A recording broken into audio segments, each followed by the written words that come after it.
Senyor Rizal, may katotohanan ba ang kwento ng mga eskwela? Nawa nila ang narapat nilang gawin. Ginawa ko nararapat mong gawin. Anak ng toka naman oh. Sawang-sawa na ako sa sikot-sikot mo pangatiran. Ano ba talaga? Bakit ba napakahalaga sa ng retraction, senyor? Dahil ang katotohanan ay katotohanan. At iisa lamang ang anyo nito. Sana nga. Hindi ka talaga nauubusan na sagot ano?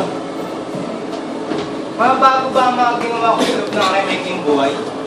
Sinunod ko mga dokumento ngayon. Bakit hindi mo lang sagutin ng simple? Alam mo, Pepe, nakakapikon ka na. Nagkagalit-galit kami dahil sa retraction na yan. Ginawa mo ba yan o hindi? Alam mo, kung hindi ka pinatay, at nakita mo may pagkasang malagang limasyon, sasabi ka ba kayo ng Bonifacio? Hindi. Bakit? Gaya nga ng sinabi ko, binala ko yun na wala akong kamalay-malay. Yung ginawa kang pinuno, General Jose Rizal, Hindi pa rin. dahil hindi ka nila gagawing pinuno. Hindi! Dahil nga pinatay nila ako!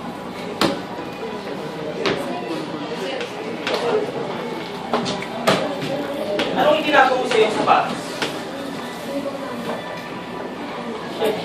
Bago pa ang mga nagdas na ng panahon. Kasalanan ko bang palipasin nila ng 2 taon bago ko kaya ng aking bangkay? Hindi kaya ang broadcast ng mga events na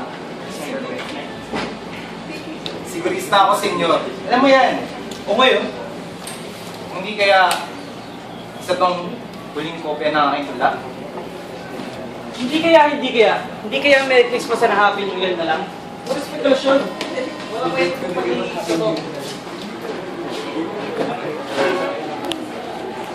Senyor Rizal, malaking karangalan ba para sa iyo ang maging isang bayani? Sa totoo lang, hindi ko ginusto maging bayani. Ah, talaga? Kaya ba ganyan ang itsura mo?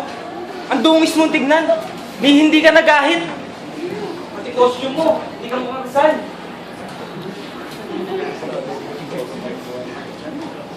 Paano ka nakakasiguro? Kung ako mag-isa, o nagsusulat dito sa Europa, o saan man, kailangan ba lagi ako nakapostura? Ba't ka naninigarilyo? Hindi naninigarilyo si Rizal. Dahil, hindi nga ako si Rizal. Ako'y katang-isip niya lamang para magkaroon ng saysay itong ginagawa niyong pelikula. Ikaw si Rizal. Binuhay ka namin para makilala ka ng gusto. Hindi naninigarilyo si Rizal. Sinulat mo yan kay Blumentritt. Halos lahat na parang naisulat ko ay nabasa niyo na. Halos lahat ng tungkol sa akin, alam niyo, pero hindi niyo pa rin ako nakikilala. Sana sinunod niyo ang sinulat ko sa aking pamilya. Ano sulat? Ang dami mo sinulat.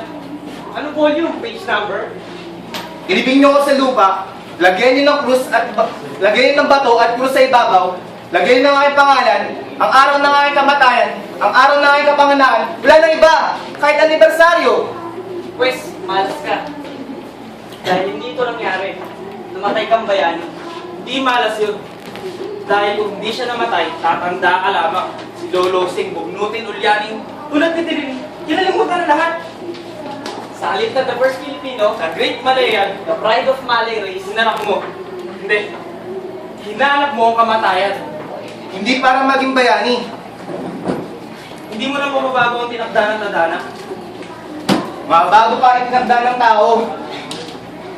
Dr. Jose Rizal, habang may Pilipinas, habang panahon kang mananatiling national hero, mananatili kang monumento. Habang may piso, mananatili ka sa pera. Ito tatandaan niyo ah. Hindi ko ginusto maging bayani. O makita man ang mukha ko ng mga tao sa piso, o saan man.